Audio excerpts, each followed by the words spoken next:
நம்முடைய ஆண்டவர் மறுமை இரட்சகரமாகிய இயேசு கிறிஸ்து விலையேற பெற்ற நாமத்தினாலே இந்த பரிசுத்த ஓய்வான உங்களை யாவரும் வாழ்த்து வரவிருக்கிறேன். கர்த்தர் நல்லவர், அவர் கிருபை என்றும் உள்ளது.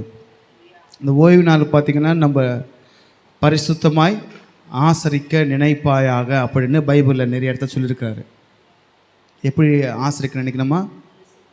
இந்த நாளை நம்ம பரிசுத்தமாய் அதை கடைபிடிக்க நினைக்கணுமா? ஆமென். ஏன்னா இந்த ஒரு வாரமாக 6 நாட்களாக நம்ம எப்படி இருந்திருப்போம்? உலக மனுஷனிடத்தில் உன் முழு இதயத்தோடு, முழு ஆத்மாவோடு, முழு பலத்தோடு அன்பு கூர்ந்திருப்போம். உண்மையா இல்லைங்களா? இந்த ஒரு நாளில் தேவனிடத்தில் அன்பு கூறணும். தேவனிடத்தில் பேசுகிறதுக்கு என்ன இடம்? தேவனிடத்தில் பேசுகிறதுக்கு 10 நிமிஷம் ஜெபம் பண்ணால் கஷ்டமாயிடும். இல்லை பைபிள் ஒரு அதிகாரம் வாசித்தா கஷ்டமாயிடும். அப்போ பலன் தேவனிடத்தில் கொடுக்காம ஒருத்தரோடு கூட பேசும்போது எவ்வளோ நேரம் பேசுவோம்? 2 ஹவரோடு பேசுவோம், டைம் போனதே தெரியாது. அப்போ பலத்தை இந்த நாட்கள், இந்த வாரம் முழுவதுமாக எங்கே தான் அதிகமாக செலவு பண்ணிருப்போம். ஆனால் இந்த நாள் அப்படி அல்ல. இந்த நாளில் கர்த்தருடைய வார்த்தை கேட்கணும், கர்த்தரிடத்தில் பேசணும், அப்படி நம்ம பலப்படுத்தணும். ஏன்னா தேவனிடத்தில் தான் முழு இதத்தோடு, முழு ஆத்மாவோடும், சிந்தியோட அன்பு கூறணும். உன்னிடத்தில் மற்றவங்க உன்னிடத்தில் அன்பு கூறுறது போல் அன்பை சொல்லிருக்காரு. பலத்தால் யாருக்கு யூஸ் பண்ணால் கர்த்தருக்காக யூஸ் பண்ணோம். அப்படி யூஸ் பண்ணும்போது கண்டிப்பாக கர்த்தர் நம்மை ஆசீர்வதிக்க அவர் வல்லவராக இருக்காரு. சரி, இந்த நாள் நம்ம பார்க்க தேட வார்த்தை 1 ராஜாக்கள் 17ஆம் அதிகாரம் 1ஆம் வசனத்தில் இந்த எலியா என்கிற ஒரு நபர் வேதத்தில் பழைய ஏற்பாட்டிலையும் சொல்லப்பட்டிருக்கு, புதிய ஏற்பாட்டிலையும் சொல்லப்பட்டிருக்கு. எலியா அப்படின்னா சிலுவையில் இயேசு கிறிஸ்து ஏலி ஏலி லாமா சபக்தானி அப்படி சொன்னப்போ, பொறுத்துருங்க, இவன் எலியாவை கூப்பிடுகிறான், எலியா இவனை காப்பாற்றுவானா பார்க்கலான்னு சொல்லி இயேசுவை சிலுவையில் என்ன பண்ணாங்க? கொஞ்ச நேரம் என்ன பண்ணாங்க? பார்த்தாங்க. ஆனால் அவர் கூப்பிட்டது ஏலி ஏலி லாமா சபக்தானி அப்படின்னா, என் தேவனே என் தேவனே ஏன் என்னை கைவிட்டீர். இப்போ இங்கே இந்த எலியா அப்படின்னா, ஏலி அப்படின்னா என் தேவன், யான்னா கர்த்தர். எலியா என்ற பேருக்கு என்ன அர்த்தம்? எலி அப்படின்னா என் தேவன், யான்னா யாவே கர்த்தர். அப்படி இந்த எலியா பார்த்தீங்கன்னா தேவனுக்கு மிகவும் பக்தி வைராகமான மனுஷன். உயிரோடு கூட எங்கே போனார்? எங்கே போனார்? அக்கினிமயமான ரதங்களில் ஏறி பரலோகத்துக்கு போனார். சரி, இந்த எலியா தான் இங்கே முதலாவதாக பார்க்கும்போது எலியாவோட இன்ட்ரடக்ஷனே பார்த்தீங்கன்னா எப்படி இருக்குன்னா, கிலெயாத்தின் குடிகளில் திஸ்பியனாக எலியா ஆகாபை நோக்கி, என் வாக்கின்படியே அன்றி இந்த வருஷங்களிலே பனியும் மழையும் பெய்யாதிருக்கும் என்று இஸ்ரவேலின் தேவனாக கர்த்தருக்கு முன்பாக நிற்கிற நான் அவருடைய ஜீவனை கொண்டு சொல்லுகிறேன் என்றான். இப்போ இன்ட்ரடக்ஷன் பார்த்தீங்கன்னா, அவர் கிலெயாத்தில் குடியிருக்கிறார். இந்த கிலெயாத்து எந்த இடம் தெரியுமா? யாக்கோபு லாபானுக்கு சொல்லாமல் கொல்லாமல் வருவார்ல, அப்போ கிலெயாத்து மலை மேலே இருப்பார். ஒரு மலை கிலெயாத்து மலை, அது அவங்க மாமா ஜகர் ஜூதா அப்படின்னு பேர் வைப்பார். இவர் கிலெயாத்துன்னு வைப்பார். அவர் ஆராமிக்கில் பேர் வைப்பார். இவர் என்ன ஸ்டோன்ஸ் ஆஃப் டெஸ்டிமனி, கற்குயல்களை வச்சு அங்கே சாட்சியாக ஏற்படுத்தினாங்க. இதை தாண்டி நீயும் வரக்கூடாது.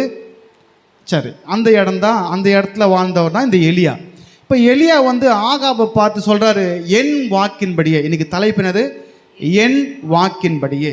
இப்போ தேவனுடைய ஊழியக்காரனாக எலியா சொல்றாரு, என் வாக்கின்படியானது, என் வார்த்தையின்படியா இந்த நாட்களில் பனியும் மழையும் வராதுன்னு சொல்லிட்டாரு.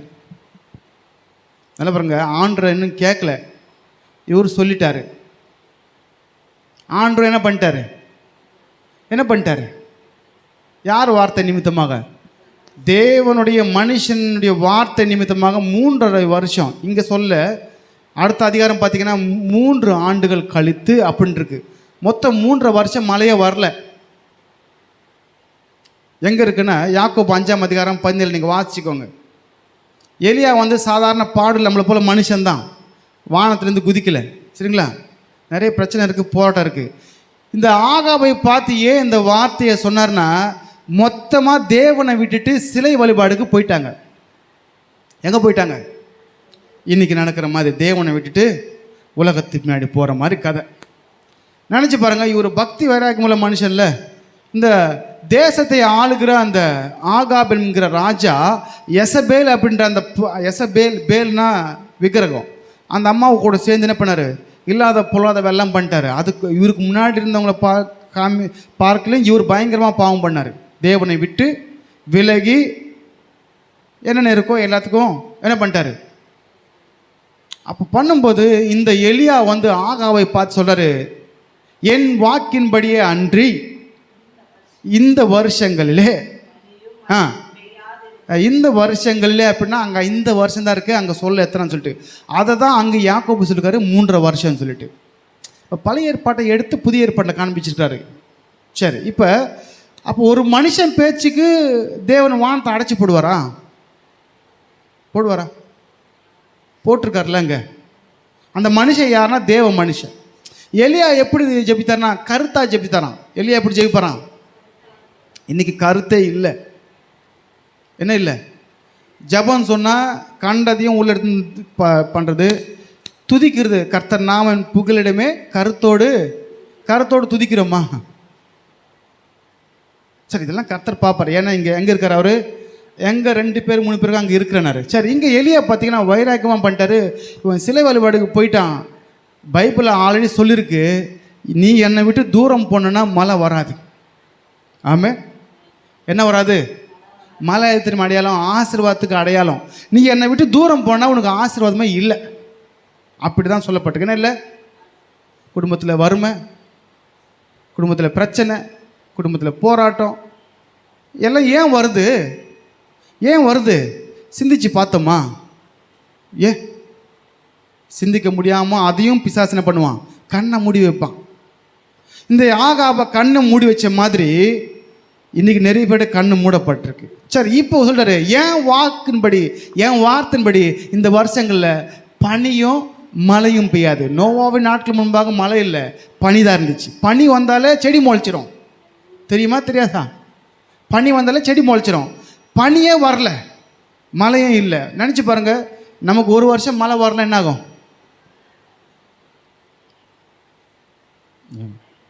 புதுசாக இந்த போன வாரத்துக்கு முந்தின வாரம் வெயில் அடிச்சுது. எப்படி இருந்துச்சு? தாங்க முடியல, வீட்டில் இருக்க முடியல.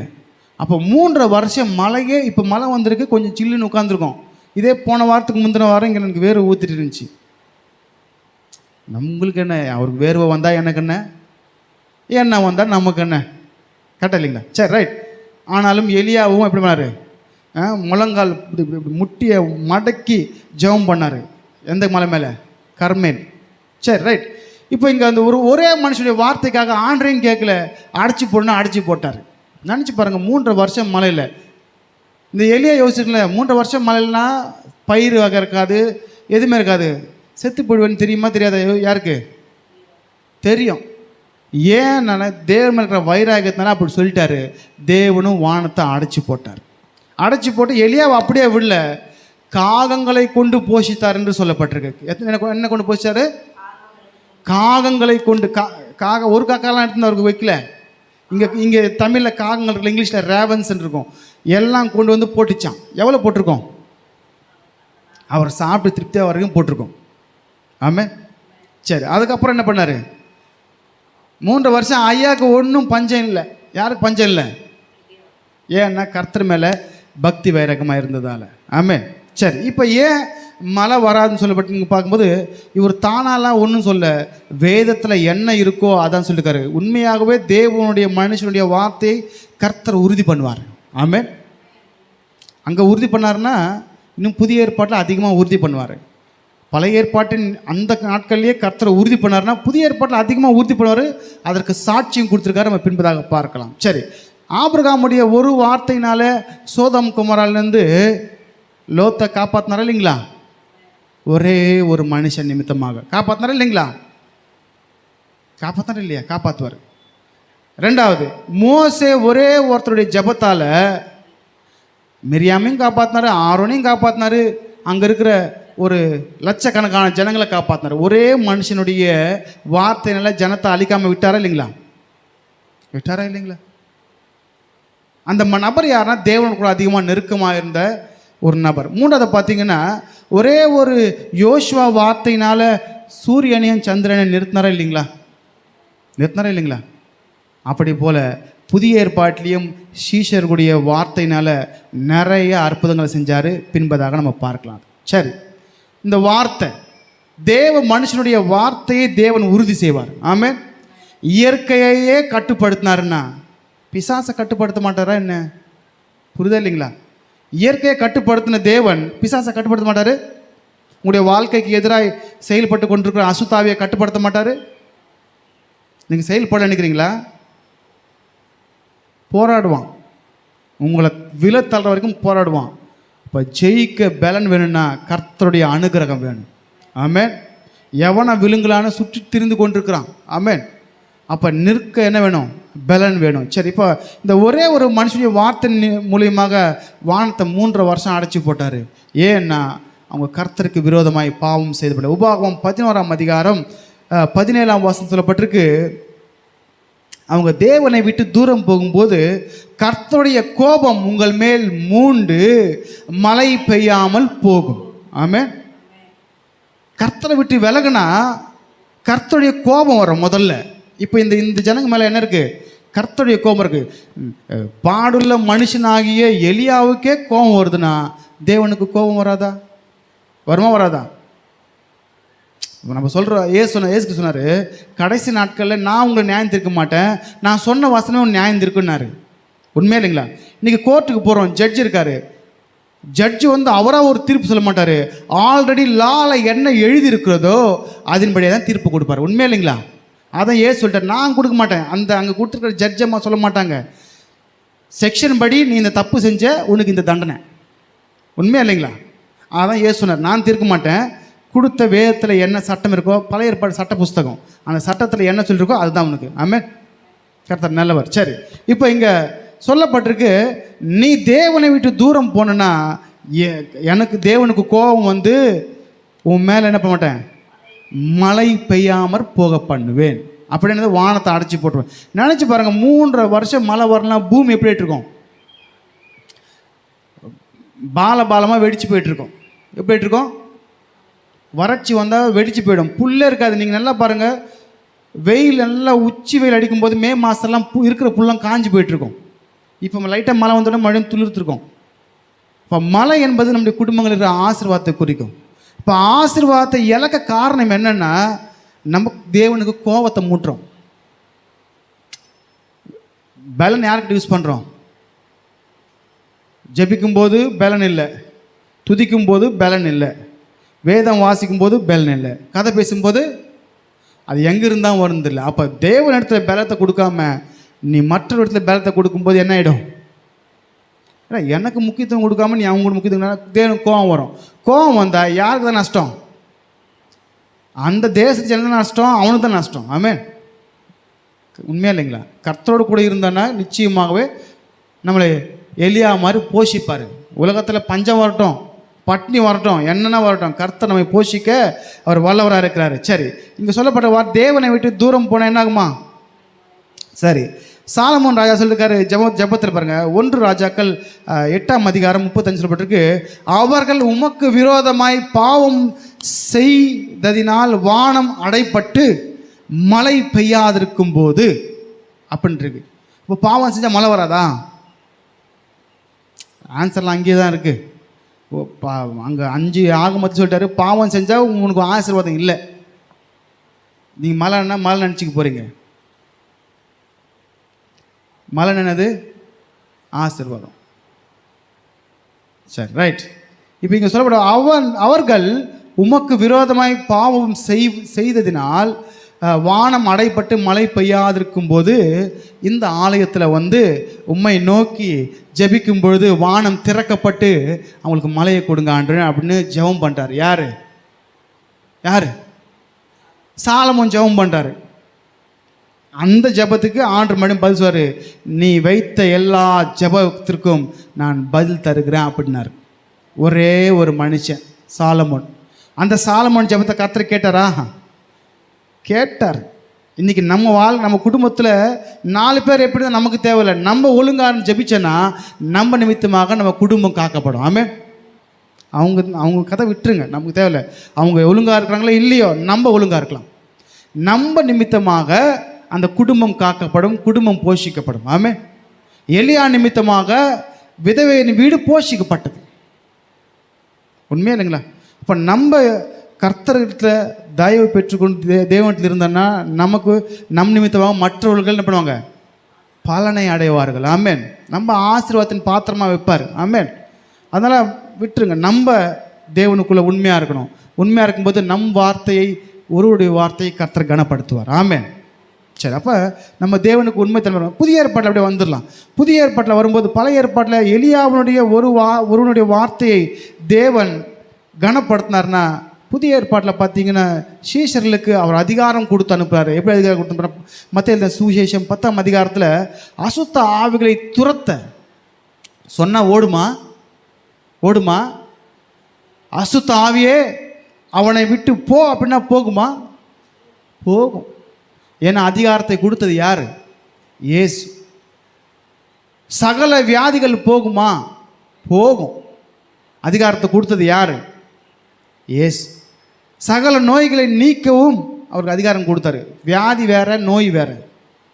வியாதினா வருஷ கணக்காக இருக்கிறது. 38 வருஷமாக ஒருத்தன் வியாதியாக இருந்தான், அவன் வியாதியாஸ்த. நோய் என்றது அப்பப்போ வந்து தாக்குறது. கொரோனாக்கு என்ன பேர்? நோய், தொற்று நோய். சரிங்களா? இது ரெண்டுத்தையும் கர்த்தர் சுகமாக்குவார். அந்த சுகமாக்குகிற அதிகாரத்தை யாருக்கிட்ட கொடுத்தாருன்னா தேவனோடு கூட இருந்த சீசனுங்கிட்ட தான் கொடுத்தாரு. ஆமென். இன்றைக்கி கூட சீசன் நீங்கள் அவங்க நினச்சிக்க போகிறீங்க, அவங்களும் கொடுத்தாரு. இன்றைக்கி தேவனோடு கூட நெருக்கமாக இருக்கிற தம்முடைய ஊழியக்காருக்கு அந்த அதிகாரத்தை குடிச்சிருக்காரு. ஆமென். அப்போ சொல்லும்போது என்ன ஆகுன்னா அந்த இடத்துல பிசாசு ஓடும். ஆமென். அதிகாரம் யார் கொடுத்தது? கொடுத்தது இயேசு. எது நிமித்தமாக கொடுத்தாருன்னா, எப்படி எலியா தேவனோடு கூட இணைந்திருந்தாரோ, தேவனுக்காய் வைராக்கியமாக இருந்தாரோ, அப்படி இந்த சீஷர்கள் தேவனோடு கூட இருந்து தேவனுக்காய் வைராக்கியமாக இருந்து எல்லாத்தையும் விட்டு வந்தாங்க. ஆமென். அப்போ எல்லா இடத்துலையும் அந்த அதிகாரம் இல்லை, எல்லாருக்கும் அந்த அதிகாரம் கொடுக்கப்படுது. யார் தேவனுக்காய் தன்னை அர்ப்பணிக்கிறானோ, யார் தேவனு கூட அதிகமாக இருக்கிறானோ, செலவு பண்ணுற நேரத்தில் பண்ணணும், தேவனு கூட ஐக்கியமாக இருக்கிறானோ, அவன் வார்த்தைக்கு என்ன உண்டு? வல்லமை உண்டு. அவன் வார்த்தையை கர்த்தர் கனப்படுத்துவார். ஆமென். ஆமென். சரி, அடுத்த பார்க்கும்போது இன்னொரு விஷயத்தாங்க ஆண்டவர் பேசுகிறாரு. மத்தேயு எழுதின சுவிசேஷம் 16ஆம் அதிகாரம் 19ஆம் வசனத்தை பார்க்க சொல்றாரு, பரலோக ராஜ்யத்தின் திறவுகோலை நான் உனக்கு தருவேன் அப்படின்னாரு. சீஷருக்கு என்ன கொடுப்பாராம்? திறவுகோல். என்ன கொடுப்பாரா? கொடுக்கறது மட்டும் இல்லை, நீ இங்கே எதை கட்டுறியோ அது பரலோகத்திலையும் கட்டப்பட்டிருக்கும், நீ இங்கே எதை கட்டவிழ்க்கிறியோ அது பரலோகத்திலையும் கட்டவிழ்க்கப்பட்டிருக்கும். ஒருவேளை பிசாசு இங்கே ஒருத்தனை கட்டி வச்சிருக்கான்னா, இயேசுவின் நாமத்தினால பிசாசே அவனை விட்டு அகன்று போனால் அங்கிருந்து தூதரை அனுப்பி அவனை விரட்டுவார். ஆமென். குடும்பத்தில் சமாதானம் இல்லாமல் இருக்கிற போது, ஆண்டவரே இந்த குடும்பத்தை சமாதான கட்டுனால கட்டுங்க அப்படின்னு சொன்னால் சமாதான கட்டில் கட்டுவார். ஆமென். அதான் சொல்லிருக்காரு பேதுருக்கிட்டே. பேதுரு நினைக்காதீங்க, பேதுருவை போல தேவனை அவர் தேவனுடைய குமார் என்று விசுவாசித்து அவருக்காய் நம்ம வைராக்கியமாக இருக்கும்போது அவனுடைய வார்த்தையை கர்த்தர் கனப்படுத்தி அவனிடத்துல சாவியை கொடுப்பாரு. சாவி இருந்தால் வீட்டு சாவி, வீட்டு திறந்து உள்ளே போகலாம். அப்படி தான் சாவியை கொடுத்துருக்காரு. திறந்தா ஜபம் உள்ளே போகும். என்ன போகும்?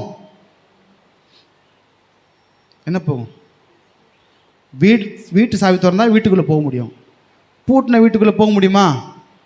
அப்போ சாவியை, பரலோகத்தில் பூட்டப்பட்டிருக்கிற சாவியை கர்த்தர் கொடுத்துருக்காரு. திறந்து ஜபத்தை அனுப்பலாம் உள்ள. என்ன அனுப்பலாம்? அது யார் கொடுத்தாருன்னா பேதுருக்கு. இங்கே பார்த்தீங்கன்னா பேதுரு மட்டும் சொல்லப்பட்டிருக்கு, யோனாவின் குமாரனாகிய சீமோனே, நீ பேதுருவாக இருக்கிறாய், இந்த கல்லுமே என் சபையை கட்டுவேன், பாதாளத்தின் வாசலுக்கு இதை மேற்கொள்ளாது அப்படின்னாரு. அது அவரை பற்றி சொல்லலை. இயேசு கிறிஸ்து மேலே கட்டப்பட்டிருக்கிற நம்மை பாதாளம் ஜெயிக்காது. ஆமென். மரணம் ஜெயிக்காது. இயேசு கிறிஸ்து கூட இருந்தாலும் நம்மளை என்ன ஜெயிக்காது? மரணம் ஜெயிக்காது. இன்றைக்கி என்ன பெரிய ஆளாக இருந்தாலும், கோட்டீஸ்வரனாக இருந்தாலும் செத்து சாவுனா பயம் வந்துடும். உண்மையா இல்லைங்களா? ஆண்டவர் சொன்னார் பைபிளில், மரணமே எங்கே சொல்ல முடியுமா? பாதாளமே யார் நம்ம சொல்லலாம்? தேவன் கூட இருக்கிறவங்க. மற்றவங்க சொல்ல முடியுமா? பெரிய பெரிய ஆளாக இருக்கட்டும், பணம் இருக்கட்டும், செல்வம் இருக்கட்டும், சொல்ல முடியாது. ஏன்னா தேவன் சொல்லப்பட்டிருக்க பாதாளத்தின் வாசல்கள் என்கிட்ட இருக்கிறவங்கள மேற்கொள்ளாது. ஆமென். சரி, இங்கே சொல்கிறாங்க நீங்கள் எதை கற்றியாது கட்டப்படும் அவளுக்கு சொல்லுவாங்க. அதை இன்னும் சீஷர்கள் எல்லாருக்கும் பார்த்து சொன்னார். மத்திய சுவிசேஷம் 18ஆம் அதிகாரம் 18 நம்ம வாசிக்கும்போது, வாசிங்க. பூலோகத்தில் எதை கட்டலாம்? என்னென்ன கட்டுவாங்க? நான் நார்மலாக கேட்குறவங்கள, கல்யாணம் பண்ணால் தாலி கட்டுவாங்க, வாழ்கிறதுக்கு வீடு கட்டுவாங்க, அறுவடை செஞ்சு அந்த பயிர் அது என்ன பண்ணுவாங்க, அதை எடுத்து கட்டுவாங்க, கீரையை அறுத்து கட்டுவாங்க. அதை சொல்ல ஆண்டுறீங்க. பூலோகத்தில் நீங்கள் எதை ஜெபிச்சு கட்டுறீங்களோ, பிசாசின் தந்திரங்களை கட்டினா அது கட்டப்படும்.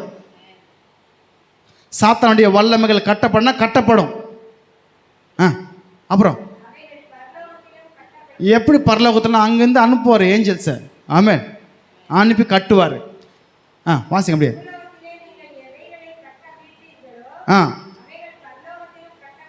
இங்கே எதை கட்ட வைக்கிறோமோ அது அங்கேயும் கட்ட வைக்கிறனாரு. இது யாருக்குன்னா அங்கே பேதுருக்கு சொன்னார். ஏன்னா பேதுரு தான் பிரில்லியன்ட் ஆன்சர் பண்ணார். நீர் ஜீவனுள்ள தேவனுடைய குமாரனாகிய கிறிஸ்து அப்படின்னாரு. அப்போ அங்கே பேதுரு பார்த்து சொன்னார். அடுத்த ஒரு 2 அதிகாரம் கழித்து அவர்களை பார்த்து அப்படின்னு இருக்கும், எல்லாரையும் பார்த்து சீஷர்களை பார்த்து சொன்னார், நீ பூலோகத்தில் எதை கட்டுறியோ அது பரலோகத்துலையும் கட்டுவேன். ஆமென். நீ பூலோகத்தில் எதை கட்ட விழுக்கிறியோ அது 2 பேர் அனுப்பினார் ஆண்டு. எத்தனை பேர் அனுப்பினார்? சீஷர்கள் 2 பேர் அனுப்பினார். ஏன் 2 பேர் அனுப்பினார்? பழைய ஏற்பாட்டில் ஒரு ஆள் அனுப்பி பண்ணார், புதிய ஏற்பாடு 2 பேர் அனுப்பினார். ஏன் சொல்கிறாரு? எங்கே 2 பேர்? நீங்கள் அடுத்த வசனம் வாசிச்சிங்கன்னா எங்கே 2 பேர்? அந்த 2 பேர் சீஷர் அனுப்பி அவங்க குடும்பத்தில் போயிட்டு இயேசுவின் நாமத்தால் ஜெபிப்பாங்க. அந்த குடும்பத்தில் ஒரு சமாதானம் உண்டாகும். ஆமென். அதான் 2 பேர். உண்மை இல்லைங்களா? 2 பேர் ஏன் அனுப்பினார்? இதுதான் அனுப்பினார். 2 பேர் ஏற்றுனா பவுலையும் பர்னாபாவையும் அனுப்பினார். அப்புறம் நிறைய பேர் அனுப்பியிருக்காரு. 2 பேர் அனுப்பியிருக்காரு. ஏன் அப்படின்னா 2 பேர்னு பார்க்கும்போது 2 பேர், ஏன்னா அவங்களுக்கு ஒரு மனம் இருக்காது. யாருக்கு ஒரு மனம் இருக்காது? இப்போ நாங்கள் 2 பேர் ஒரு மனம் படி ஜெயிப்போம். நீங்கள் ஒரு மனம் படுவீங்களா?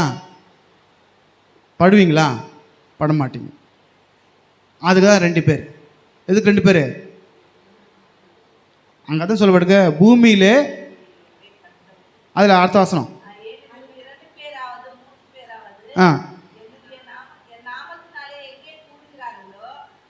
அது இல்லை 19 வாசிங்க.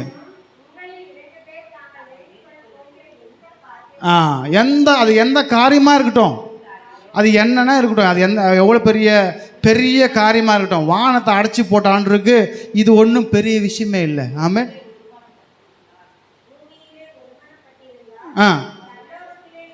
ஒரு மனம் வருமா உங்களுக்கு? நீங்கள் குடும்ப கஷ்டத்தோடு இருப்பீங்க.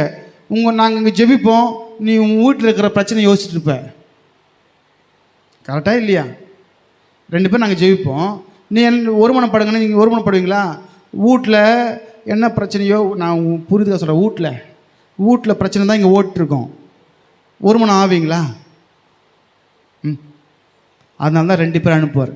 இந்த 2 பேர் ஒருமனப்பட்டு ஜெபிக்கும்போது அவன் குடும்பம் விடுதலை ஆகும். ஆமென். முடியாதுன்றீங்களா? என்ன உண்டாகுன்றிருக்காரு. எதை வேண்டியோ, ஒருவேளை அந்த குடும்பத்தினுடைய சமாதானத்துக்கு வேண்டியா, அந்த குடும்பம் ஆசீர்வதிக்கப்பட வேண்டியா, அது நடக்கும். ஆமென். அப்படி தானே இருக்காங்க. இந்த அதிகாரம் யாருக்கு கொடுத்ததுன்னா சீஷர்களுக்கு கொடுத்தாரு. சீஷர் யாருன்னா, நீங்கள் சீஷர்னா அங்கே போயிட்டு போகிறீங்க 12 பேர்கிட்ட. இன்றைக்கும் கிறிஸ்துவை உண்மையாய் பின்பற்றி இயேசுவோடு கூட இருக்கிற நெருக்கமாக இருக்கிறவங்க தான் சீஷம். அவர்களுக்கு அந்த அதிகாரத்தை கொடுத்துருக்காரு. அவங்க சொல்ல ஆகும், உங்கள் கட்டளை கிட்ட நிற்கும். ஆமென். உண்மை இல்லைங்களா? அதான் தேவனுடைய ஊழியக்காரர்களுக்கு தேவன் கொடுத்துருக்கிற நாவு மேலே கொடுத்துருக்கிற அதிகாரம். பிசாசுலாம் பயப்படு தெரியுமா? இயேசுவின் நாமத்தில் போ அப்படின்னு அது ஓடுமா ஓடாதா? அங்கே அதிகாரம் கொடுத்துருக்காரு. 10ஆம் அதிகாரத்துலையும் மத்திய 10லையும் லூக்கா 9 சொல்லிருக்காரு, அசுத்த ஆவிகளை துரத்த. அப்போ அசுத்த ஆவி எங்கே இருக்கு? எங்கே இருக்கு? பூமியில் எவனை பிடிக்கணும் பிடிச்சிட்டு இருக்கோம். அதை ஓட்ட உங்களால் முடியுமா? பிடிச்சிட்டு இருக்கான், அவன் ஓட்டுவானா? முடியாது. அப்போ தேவன் அதற்கென்ற ஒரு சில தன்னுடைய ஊழியக்காரர் நியமித்து அதிகாரம் கொடுத்துருக்காரு, ஓட்டு அப்படின்னு. ஆமே. பவுல் ஓட்டினாரா? பவுல் ஓட்டினாரா இல்லைங்களா? ஓட்டினார். அதுக்கப்புறம் கொஞ்சம் பேர் ஓட்டுறதுக்கு ட்ரை பண்ணி என்ன பண்ணாங்க? அவங்க ட்ரெஸ்லாம் கிழிச்சு பலாத்காரம் பண்ண பார்த்துச்சு அசுத்தாவி. புரியுதா இல்லைங்களா? சரி, அப்போ அசுத்த ஆவிகளை துரத்த தேவனை கொடுத்துட்டு வல்லமையை கொடுத்துருக்காரு. இங்கே பார்க்கும்போது 7 2 3 பேர் ஒருமனப்பட்டு வேண்டுனா அது அவர்களுக்கு உண்டு. இன்னொன்று வாசப்பட்டுக்கு ஒரு வீட்டுக்கு போனீங்கன்னா முதலாவதாக அந்த வீட்டுக்கு என்ன பண்ணுங்க? சமாதானம் சொல்லுங்க. அந்த வீட்டில் இருக்கிறவன் அதுக்கு பாத்திரவானா இருந்தால் அந்த சமாதானம் அங்கே இருக்கும். இல்லைன்னா நீ சொன்ன சமாதானம் உங்க கூட வந்துடும். உண்மையா இல்லைங்களா? சமாதானத்தை கொடுப்பதற்கும் கர்த்தர் அதிகாரத்தை கொடுத்துருக்கார். யாருக்கு?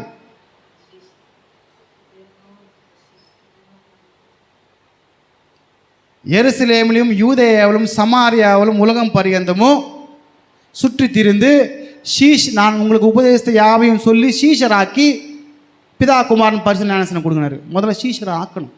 சீஷர் ஆனமா ஞானஸ்தானத்துக்கு என்ன கொடுப்போம்? போயிட்டு முதல்ல தலையை கொடுப்போம். இன்றைக்கி 500 1000 கணக்கு அதெல்லாம் கணக்கு போட்டு கொடுக்குற தப்பே இல்லை. சீஷன் ஆக்கி தானே கொடுக்கணும்னு சொல்லியிருக்காரு ஆண்டு. அப்போ சீஷன் ஆகிட்டோன்னா கிறிஸ்து தான் முதல் இடம். ஆமென். இயேசு எனக்கு முன்னே உலகம் என் பின்னே, அவருக்காக எல்லாத்தையும் விட்டு போவோம். அந்தளவுக்கு வரணும். வரும்போது தான் இதெல்லாம் செயல்படும். ஆமென். சரி, இப்போ அடுத்த வசனம், எங்கே 2 3 என் நாமத்தினாலே எங்கே கூடுகிறார்களோ அவர்கள் நடுவில் ஏசப்பா வந்தார்னா பிசாசு ஓடுமா ஓடாதா? அது 6000 பிசாசு இருந்தாலும் ஓடுந்து காலில் விழும். ஆமென். அப்போ 2 3 பேர் ஒருமனப்படும் போது அவர் இறங்குவார். ஆமென். சரி, இப்போ இது வரைக்கும் நம்ம பார்க்கும்போது பிசாசு துரத்துறதுக்கு, வியாதியை சுகமாக்குறதுக்கு, அதுக்கப்புறம் நோய்களை சுகமாக்குறதுக்கு அதிகாரம் கொடுத்தாரு. அங்கே வானத்தை அடைச்சி போட்டார், அதுக்கு அதிகாரம் கொடுத்தாரு. இங்கே பேயை ஓட்டுறதுக்கும் பிசாசை ஓட்டுறதுக்கும் நோயை சுகமாக்கும் அதிகாரம் கொடுத்தாரு. சமாதானத்தை சொல்கிறதுக்கும் அதிகாரம் கொடுத்துருக்குறாரு.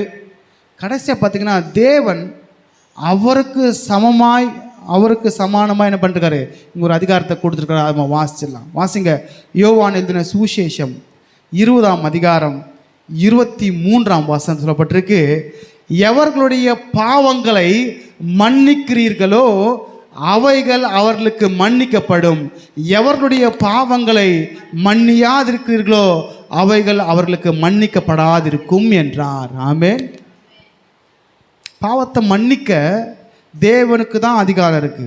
அந்த அதிகாரத்தை இயேசு சீஷனுக்கு கொடுத்துட்டாரு. இன்னைக்கு உங்களுடைய பாவங்கள் போகணும்னா தேவ மனுஷனுடைய வாயிலிருந்து என்ன வரணும்? சொந்தமாலாம் பேசலை, இங்கே இருக்கிறதா சொல்கிறேன். பேயை ஓட்டத்துக்கும் அதிகாரம் கொடுத்தாரு. இங்கே சொல்லப்பட்ட வார்த்தை பாருங்க, எவருடைய பாவங்களை மன்னிக்கிறீர்களோ, மன்னிச்சாதான் மன்னிக்கப்படும். அப்போ மன்னிக்கணும்னா என்ன பண்ணும்? ஊழியக்காருக்கு பிரியமாக நடக்கணுமா? தேவனுக்கு பிரியமாக நடங்க. நீங்கள் தேவ வார்த்தைக்கு கீழ்ப்படிந்தாலே ஊழியக்கார், ஐயோ இந்த பிள்ளை தேவ வார்த்தைக்கு கீழ்ப்படிந்து நம்ம சொன்ன உடனே கேட்குது, வசனத்திலேருந்து எடுத்து சொல்கிறாங்க, இது சொல்லும்போது இந்த பிள்ளை நடக்கும்போது என்ன வந்துடும்? என்ன வரும்? அப்போ தாங்க என்ன வரும்? இவங்களை மன்னிங்க ஆண்டவரே அப்படின்னு சொல்லணும். யார் சொல்லணும்? யாருங்க சொல்லணும்? இங்கே சொல்லப்பட்ட வார்த்தை, எவருடைய பாவங்களை பரிசுத்தாய் ஊதுறாரு. பரிசுத்த அவர் தரிசனமான பொழுது, சீசலுக்கு தரிசனமான போது பரிசுத்த ஆவி அவங்க மேலே ஊதி சொல்கிறாரு, பெற்றுக்கோன்னு சொல்லிட்டு, எவருடைய பாவத்தை நீ மன்னிக்கிறியோ அவர்கள் மன்னிக்கப்படும். ஆமென். இன்றைக்கி சில பேருடைய பாவங்கள் மன்னிக்கப்படாத காரணம் என்னென்னா, அவங்க தேவனுக்கு பிரியமாக நடக்கலை. அதனால தான் ஊழியக்கார வாயிலையும் வார்த்தை வரமாட்டேது, இவங்க பண்ண பாவத்தை மன்னிங்க ஆண்டவர். இதுக்கு முன்னாடி செஞ்ச பாவத்தை மன்னிங்கன்னு ஆரம்பத்தில் ஜெபம் பண்ணிருப்பாரு. எப்போ புதுசாக ஹவுஸ் விசிட்டிங்கோ புது ஆத்மா வரும்போது இயேசுவின் நாமத்தினால் இவர்கள் செய்கிற பாவங்கள் எல்லாம் ஒளிந்து போவதாக அப்படின்னு போயிடும். அதுக்கப்புறம் என்ன பண்ணோம்? போன வரும் புது பாவத்தை தேடும். இது என்ன பண்ணோம்? பாவம்னு நினைக்கிறீங்க நீங்கள்? குத்துறது, விசாரம் பண்ணுறது, திருடுறதா? தேவனை விட்டு தூரம் போகிறதே பாவம். ஆமே, உண்மையாக இல்லைங்களா? தேவனை விட்டு வேற எதுன்னு நாடினால பாவம். அப்போ உன் பாவம் மன்னிக்கப்படுறது, உன் பாவத்தை மன்னிக்கிற அதிகாரத்தை யார்கிட்ட கொடுத்துருக்காரு? பயமாக இருக்குன்னு நினைக்கிறேன். மன்னிக்கலைன்னா மன்னிக்கப்படாது. நான் சொல்ல, வேதம் சொல்லியிருக்கு. யாருடைய பாவத்தை மன்னிக்கிறியோ அவருடைய பாவங்கள் மன்னிக்கப்படும். யாருடைய பாவங்களை நீ மன்னிக்கலையோ அவனுடைய பாவங்கள் மன்னிக்கப்படதாக இருக்கும். பாவத்தின் சம்பளம் மரணம். பாவம் இருந்தால் பரலோகம் போக முடியாது. உண்மையா இல்லைங்களா? அப்போ அதிகாரத்தை எங்கே கொடுத்துருக்காரு? சரி, வாசிப்போம் ஒரு வசனம். மத்திய சுவிசேஷம் 9ஆம் அதிகாரம் 2ஆம் வசனம் சொல்லப்பட்டிருக்கு. திமிர்வாதக்காரனை கூப்பிட்டு வராங்க 4 பேர் சேர்ந்து. திமிர்வாதக்காரன், அவனுக்கு திமிர்வாதம் எப்படி வந்துச்சுன்னா அவன் செஞ்ச பாவத்தினால வந்துச்சு. திமிர்வாதம் எதுக்காக வந்துச்சு? எல்லாரும் பார்த்து ஆண்டு சுகமாக்கும்போது உன் பாவங்கள் உனக்கு மன்னிக்கப்பட்டதுன்னு சொல்ல, எழுந்து நட, அப்போ கண் திரு அப்படின்னு சொன்னார். இவன் மட்டும் சில குறிப்பிட்ட பேரை மட்டும் சொல்லிருக்காரு, பாவம் இவன் செய்த அநேக பாவங்கள் இவனுக்கு மன்னிக்கப்பட்டது அப்படின்னாரு. சொன்ன உடனே அங்கே நிற்கிற என்ன பண்ணிட்டாங்க? இவன் யார் பாவத்தை மன்னிக்கிறதுக்கு? தேவன் ஒருவர் தவிர சொன்னாங்க இல்லைங்களா? அப்போ இயேசு அவங்க நினைவுகளை அறிந்து உன் பாவங்கள் உனக்கு மன்னிக்கப்பட்டது சொல்வதோ இல்லை எழுந்து நடவென்று சொல்வதோ எது எழுது அப்படின்னாரு. எழுந்து நடனர். அப்போ அவனுக்கு வந்த வியாதி என்னன்னா பாவம். ஆமென். அங்கே இயேசு பாவத்தை மன்னிக்கிறார்னா இங்கே சொல்லியிருக்கிறாரு, அதே இயேசு தான் சொல்லியிருக்காரு. யோவான் சுவிசேஷம் 20ஆம் அதிகாரம் 23, எவருடைய பாவங்களை நீங்கள் மன்னிக்கிறீங்களோ. சில வியாதிகளாம் பாவத்தினால வந்திருக்கோம். அந்த பாவத்தை தேவ சமூகத்தை சொல்லி அவங்களுக்கு ஜெபிக்கும் போது அவங்க சுகமாவாங்க. ஆமென். உண்மையா இல்லைங்களா? பாவத்தினால வியாதி வரும். இந்த சின்ன எடுத்துக்காட்டு, அங்கே அவனை பார்த்து தீவிரவாத காரணம், அவன் எழுந்து நடக்க முடியல, 4 பேர் தூக்கிட்டு வந்தாங்க. அவனை பார்த்து முதல்ல என்ன சொல்கிறாரு? இவன் மகனே திடன்கொள், வந்தவனுக்கு கால கை விளங்கணுமா இல்லை பாவம் மன்னிக்கப்படணுமா? கூட்டு வந்தவங்க நினைப்பாங்க இதை சோத்திரம் சொல்லி ஜெபம் பண்ணி அவனை எழுப்பி நடக்க போறான்னு பார்த்தா பாவங்க மன்னிக்கிறாரு. இவர் யார் பாவத்தை மன்னிக்கிறதுக்கு? தேவன் தானே மன்னிக்கணும் அப்படின்னு சொல்கிறாங்க. அப்படி தானே? இயேசு அவர் தேவனாக இருந்தும் தமக்கு சமமாய் வச்சு பார்த்துருக்காரு. ஆமென். சொல்லுங்க, நான் இருக்கிற இடத்துல நீங்களும் இருக்கணும். ஆமென். சீசனம் பார்த்து சொன்னார், நான் எங்கே இருக்கிறேனோ அவர்களும் அங்கே இருக்கணும் அப்படின்னாரு. அப்போ லெவல்லாம் ஆர்டர் ஏற்றி இறக்கலாம் பார்க்கல. இந்த லெவல் இந்த குவாலிஃபிகேஷன் எப்படின்னா, தேவனோடு கூட இருக்கணும், தேவனுக்காய் வைராக்கியமாக இருக்கணும், தேவனுக்காய் வாழணும், தேவனுக்கு முதலிடம் கொடுக்கும்போது அந்த அத்தாரிட்டியை கொடுப்பார் ஆண்டவர். ஆமென். ஏசனை கொடுக்குறாரு, எவருடைய பாவங்களை மன்னிக்கிறீர்களோ, எவருடைய பாவங்களை மன்னிக்காம அவளுக்கு மன்னிக்கப்படாது இருக்கிறார். அப்போ இந்த ஜெபத்தின் மூலியமாக மன்னிங்க ஆண்டவனை மன்னிச்சிடுவார். ஏன்னா இங்கே சொன்னால் அங்கே என்ன ஆகிடும்? அங்கே ஓப்பன் ஆகும். இந்த வல்லமை தேவன் தம்முடைய ஊழியருக்கு கொடுத்தது. ஆமென். பழைய ஏற்பாட்டை விட புதிய ஏற்பாடு பயங்கரம் இன்னும். உண்மையா இல்லைங்களா? புதிய ஏற்பாடுன்னு பயங்கரம். ஏன்னா அவருக்கு ஈக்குவலாக வச்சுருக்காரு. அங்கேயும் பார்த்தீங்கன்னா எலியாவை பார்த்தீங்கன்னா இயற்கையே கண்ட்ரோல் பண்ணுறாரு. இங்கே பார்த்தீங்கன்னா தேவன் இயற்கை கண்ட்ரோல் பண்ணுறதுக்கு வேறு யாருக்கும் அது கிடையாது, தேவனுக்கு மட்டும்தான் இருக்குது. ஆமென். இந்த வருஷங்கன்ட்டார் அவர், 3 வருஷம்னு டைமை ஃபிக்ஸ் பண்ணிட்டாரு. ஆமென். சரி, இங்கே தேவன் கொடுத்த அதிகாரம் இன்னும் பார்த்தீங்கன்னா யாருடைய பாவத்தை ஆண்டவர் மன்னிப்பான்ற இன்னும் தெளிவாய் பைபிளில் சொல்லப்பட்டிருக்கு. நம்முடைய பாவங்கள் மன்னிக்கப்படணும்னா நம்ம தேவனிடத்தில் அன்பு கூறணும். ஆமென். வாசிங்க லூக்கா சுவிசேஷம் 7ஆம் அதிகாரம் 48ஆம் வசனத்தில், அவளை நோக்கி உன் பாவங்கள் உனக்கு மன்னிக்கப்பட்டது என்றார். ஆமென். இன்னும் இடம் சொல்லப்பட்டிருக்கு, இவள் செய்த அநேக பாவங்கள் இவளுக்கு மன்னிக்கப்பட்டதுன்னாரு. இங்கே இந்த சம்பவம் பார்க்கும்போது இயேசுவை சீமோன் என்கிற ஒரு பரிசேயன் குஷ்டரோகியாக இருந்தான். அவன் வீட்டுக்கு விருந்துக்கு அழைச்சான். அங்கே விருந்து சாப்பிட்றாரு. விருந்துக்கு அழைச்சான். அவன் கால் கழுவ தண்ணி கொடுக்கல, கால் கை கழுவ தண்ணி கொடுக்கல, துடைக்கிறதுக்கு துண்டு கொடுக்கல, அவரை முத்தம் செய்யல, ஒன்றும் பண்ணல. கூப்பிட்டான், வாங்க சாப்பிட்டு போங்க. ஆனால் அங்கே வந்த ஒரு ஸ்திரீ, அது யார் இல்லை, மகத்தில் என்ன மரியாள், 300 ராத்தல் இருக்கிற அந்த பர்ஃப்யூம் எடுத்து காலில் ஊற்றுனான். ஏன்னா அவன் பணத்தை பார்க்கல, கர்த்தரை பார்த்தான். ஆபேல் கர்த்தரை பார்த்தான், காயின் பொருளை பார்த்தான். அதனால தான் ஆபேலும் அவன் காணிக்கை அங்கீகரிச்சாரு, இவனை அங்கீகரிக்கவே இல்லை. இவனே அங்கீகரிக்கல, அவன் காணிக்கை அங்கீகரிக்கல. இந்த பரிசேயனை பார்த்து சொல்கிறாரு, எப்பா நான் உன் வீட்டுக்கு வந்தேன், கால் கை கால் தண்ணி கொடுத்தியா, நீ துடைக்கிறதுக்கு துண்டு கொடுத்தியா, முத்தம் செஞ்சியா? இந்த பார், நான் வந்த வீட்டில் தன் கண்ணீர்னாலே என் பாதத்தை நனைத்து, தன் தலைமயிரினாலே என் பாதத்தை துடைத்து, பரிமள தைலத்தை பூசினாள் என்று சொல்லப்பட்டிருக்கு. இவள் என்னிடத்தில் மிகவும் அன்பு கூர்ந்தாலே இவள் செய்த அநேக பாவங்கள் இவளுக்கு மன்னிக்கப்பட்டது. எவன் தேவனிடத்தில் கொஞ்சமாக அன்பு கூறானோ அவனுக்கு கொஞ்சம் தான் மன்னிப்பார். எவன் தேவனிடத்தில் அதிகமாக அன்பு கூறுறானோ அவனுக்கு அநேகம் மன்னிக்கப்படும். ஆமென். உண்மையா இல்லைங்களா? அப்போ நம்மளுடைய பாவங்கள் மன்னிக்கப்படணும்னா தேவனிடத்தில் அன்பு கூறணும்.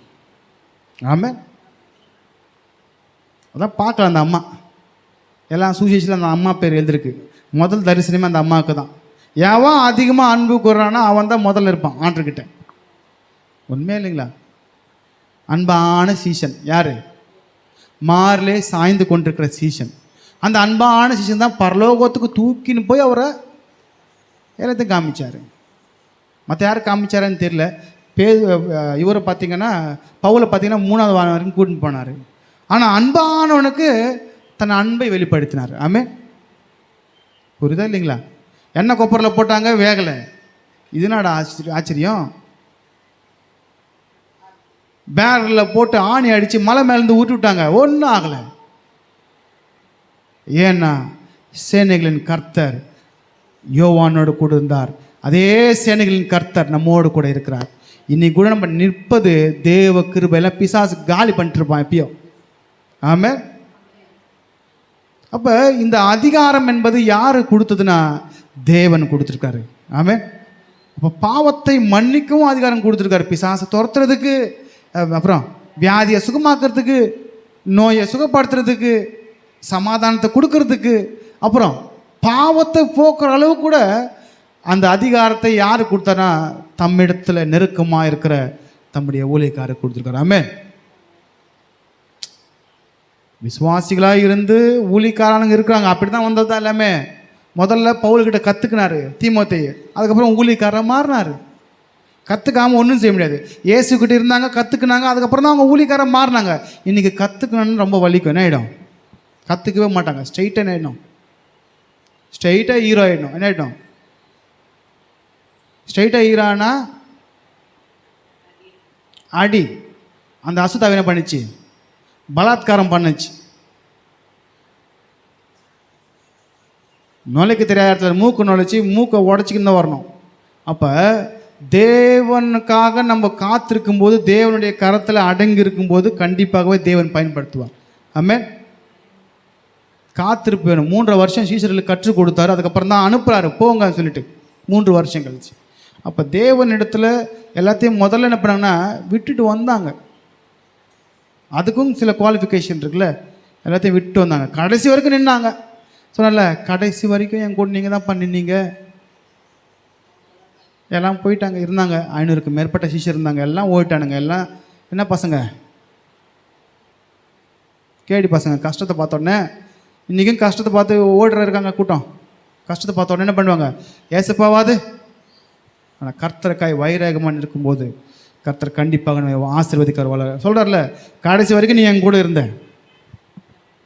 உன் தேவனாகிய கர்த்தர் இடத்துல முழு இதத்தோட, முழு ஆத்மாவோட, முழு பலத்தோட, முழு சிந்தையோடும் அன்பு கூறணும். ஆமென். அதுக்கப்புறம் தான் மற்றவன் இருக்கிற பலன்லாம் மற்றவங்ககிட்ட பேசி பேசி பேசி பேசி எல்லாம் அழிச்சிட்டு ஆண்டுக்கிட்ட வரும்போது கொட்டாவி தான் வரும். ஜெபம் பண்ணால் கொட்டாவி, பைபிள் வாசனா கொட்டாவி. அப்போ உன் பலன் எங்கே போச்சு? இந்த காதில் கீழே விட்டு போகிறவங்கிட்ட போச்சு. ஆமென். உண்மையா இல்லைங்களா? பின்ன எங்கேருந்து வரும் அத்தாரிட்டி? 2-3 பேர் கூட்டினா நடுவில் வரனர்ல. எந்த 2-3 பேர்? கதை பேசுகிற 2-3 பேர் நினச்சிங்களா? 2-3 பேர் உட்காந்து கதை பேசுகிறனால பிசாசு வந்து உட்காந்துக்குவான். ஜெபத்திலும் வேண்டுதல்லையும் உபவாசம் தரித்திருக்கும் போது அவங்க நடுவில் தான் கர்த்தர் இறங்குவார். இன்றைக்கி இதையும் தப்பாக புரிஞ்சு 2-3 பேர் கூடுறாங்க. நம்மளை விட நிறைய பேர் கூடுவாங்க. தெருமுனையில், டீ கடையில். அவங்க நடுவில் யார் இருக்கிறது? அவர் நாமத்தின் நிமித்தமாக அவரை முன்வைத்து ஜெபம் பண்ணும்போது தான் அவர் இறங்குவார். ஆமென். சரி, கர்த்தர் நல்லவர். அப்படி பழைய ஏற்பாட்டில் பார்த்தீங்கன்னா வானத்தை அடைத்து போடத்தக்கதாக அதிகாரம் கொடுத்தாரு. புதிய ஏற்பாட்டில் பார்த்தீங்கன்னா இன்னும் அதை விட மேலான அதிகாரத்தை கர்த்தர் கொடுத்துருக்காரு. ஆமென். இது எல்லாம் எப்படின்னா கர்த்தருக்கு ரொம்ப அதிகமாக இருக்கும், நெருக்கமாக இருக்கும்போது. ஆமென்.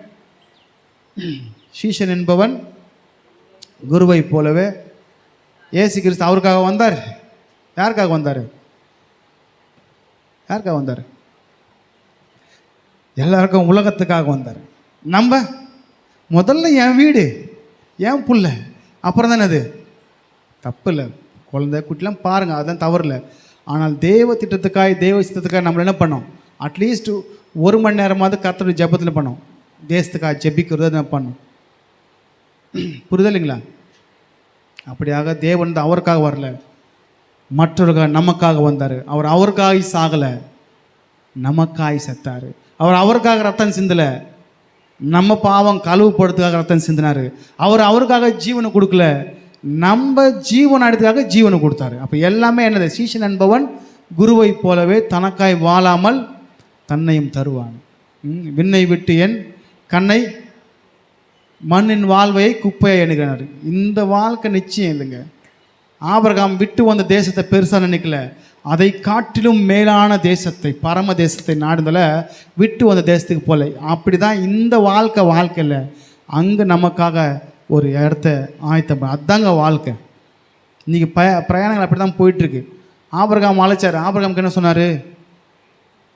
உன்னை ஆசீர்வதிக்கிறவனை, உன்னை சபிக்கிறவனை, தேவ அழைப்புக்கு இணங்கி வருகிறவனை, எல்லாத்தையும் விட்டு வருவனுக்கு அந்த ஆசீர்வாதம் இருக்கும். அந்த பழைய ஏற்பாட்டில் ஆபிரகாமாக இருக்கட்டும், புதிய ஏற்பாட்டில் சீஷர்களாக இருக்கட்டும், தேவனுக்காய் விட்டு வரும்பொழுது கண்டிப்பாகவே இந்த வார்த்தைகள்லாம் கர்த்தர் நிறைவேற்றுவார். அந்த அத்தாரிட்டி தேவன் தான் கொடுத்தாரு. ஆபிரகாம் சொல்லலை. ஆபிரகாம் சொன்னார், நீ ஆசீர்வதிக்கிறவன்னு நான் ஆசீர்வதிப்பேன், நீ சபிக்கிறவன் சபிப்பேனாரு. உன்னை ஆசீர்வதிக்கிறவன் ஆசீர்வதிப்பேன், உன்னை சபிக்கிறவனை சபிப்பேன்னு ஆண்டு சொல்லியிருக்காரு. அவன் கொஞ்சம் மாற்றி சொல்லிட்டேன் சரிங்களா? உன்னை ஆசீர்வதிக்கிறவனை ஆசீர்வதிப்பேன், உன்னை சபிக்கிறவனை. அதனுடைய முழு அர்த்தம் தெரியல. உன்னை கனம் பண்ணுறவனை நான் கனம் பண்ணுவேன், உன்னை அசட்டை பண்ணுறவனை நான் அசட்டை பண்ணுவேன். கனம்னா ஊழியக்காரர் கனம் கொடுப்பாங்களே, அப்புறம் உன்னை கனம் பண்ணுறவனை கனம் பண்ணுவேன், உன்னை கனம் பண்ணாமல் அசட்டை பண்ணுறான்ல அவனை நான் அசட்டை பண்ணுவேன்னாரு. ஆமென். புரியுதா இல்லைங்களா? அப்போ தேவன் இந்த சீஷர் இடத்துல வார்த்தையை கொடுத்து அனுப்பும்போது, அந்த வார்த்தை நம்ம இடத்துல வரும்போது, அந்த வார்த்தையை கனப்படுத்தும் போது தேவன் அந்த ஜனங்களை கனப்படுத்துவார். ஆமென். இப்போ ஆபிரகாம் கிட்ட வார்த்தை கொடுத்து அனுப்பினார், மோசே கிட்ட வார்த்தை கொடுத்து அனுப்பினார், சீஷர்கிட்ட வார்த்தை கொடுத்து அனுப்பினார். எதுக்காக கொடுத்து அனுப்பினார்? ஜனங்களுக்கு சொல்ல. ஆமென். அப்படியாக அந்த வார்த்தையை நீங்கள் கனப்படுத்தும் போது கர்த்தர் உங்களை கனப்படுத்துவார். ஏன்னா அந்த வார்த்தைக்கு என்ன கொடுத்துருக்காரு? அத்தாரிட்டி கொடுத்துருக்காரு. ஆமென். வானத்தையும் பூமியை உண்டாக்குனார், அவருடைய வல்லமையால் உண்டாக்குனார். அந்த வல்லமையின் அதிகாரத்தை தம்முடைய சீஷர்களுக்கும் தம்முடைய ஊழியக்காரன் கொடுத்துருக்காரு. ஏதோ மேலோட்டம் பார்க்கல, இன்றைக்கி நான் அந்த ஆதாரத்தோடு உங்களுக்கு காண்பிச்சிருப்பேன். அப்போ அந்த வார்த்தையின்படியாக சொல்லும்போது கண்டிப்பாகவே அங்கே விடுதலை உண்டு. ஆமென். எலியா மட்டும் இல்லை, புதிய ஏற்பாட்டில் சீஷர்கள் மட்டும் இல்லை, இந்த நாட்களும் ஒன்றே ஒன்று புரிஞ்சுக்கணும். எல்லா சீஷரும் சீஷர் அல்ல. எல்லாம் ஊழியக்காரன் இல்லை, தேவனுக்குன்னு உண்மையாக இருக்காங்கல்ல, உண்மையாக இருக்கணும். ஆமென். உண்மையாக இருந்தால், உண்மையாய் தம்மை நோக்கி கூப்பிடுகிற யாவருக்கும் அவர் சமீபமாக இருக்கிறார். ஆமென். உண்மைத்தன்மை வேணும், நம்முடைய வாழ்க்கையில் உண்மைத்தன்மை வேணும், குடும்பத்தில் உண்மைத்தன்மை வேணும், சொந்த பந்தங்கிட்ட உண்மைத்தன்மை வேணும், மற்றவங்கிட்ட உண்மைத்தன்மை. உண்மையாக இருக்கணும், பொய்யா இருக்கக்கூடாது, பொய் நிலைக்காது. ஆமென். பொய்யா இருக்கக்கூடாது, உண்மையாக இருக்கலாம். நம்ம செய்வதன் செய்யலாம், கர்த்தர் செய்ய வேண்டியது கர்த்தர் செய்வார். ஆமென். நம்ம உண்மையாக இருக்கலாம், குடும்பத்தில் எல்லாம் இருக்கும்போது கர்த்தர் செய்வார். ஆமென். பொய் வேணாம், பொய்யை எடுத்து போடுங்க. பொய்யனும் பொய்க்கு பிதாமாக இருக்கான். பொய்யா சிரித்து பேசிட்டு பின்னாடி போய் பேசக்கூடாது, அது கர்த்தர் எதிர்ப்பார். ஆமென். அப்படியே இருக்கும்போது கர்த்தர் நம்மளை கண்டிப்பாக ஆசீர்வதிப்பார். இந்த அதிகாரத்தை தேவன் இங்கே கொடுத்துருக்காரு. ஏன்னா எல்லா இடத்துலையும் தேவன் வந்து என்ன முடியாது, பேச முடியாது. கர்த்தர் தான் என்ன பண்ணார், சீஷர்களை அனுப்பினார். நான் பிதா என்னை அனுப்பினது போல் நான் உங்களை அனுப்புகிறேன் அப்படின்னார். அப்படி அனுப்பி தேவன் தம்முடைய ஜனங்களை ஆசீர்வதிக்க முடியாது என்பார். அப்போ சொன்ன ஆகும், என் வாக்கின்படியே அப்படின்ற வார்த்தையின்படியாக இந்த நாளில் தேவன் உங்களை ஆசீர்வதிப்பாராக. அது எப்படி ஆசீர்வதிப்பார்னா, அளவில்லாமல் எப்படி ஆசீர்வதிப்பார், நீங்கள் தேவ வார்த்தையின்படியாக நீங்கள் வாழ்ந்தீங்கன்னா அளவில்லாமல் ஆசீர்வதிப்பார். தேவன் உங்களை ஆசீர்வதிப்பாராக. ஆமென்.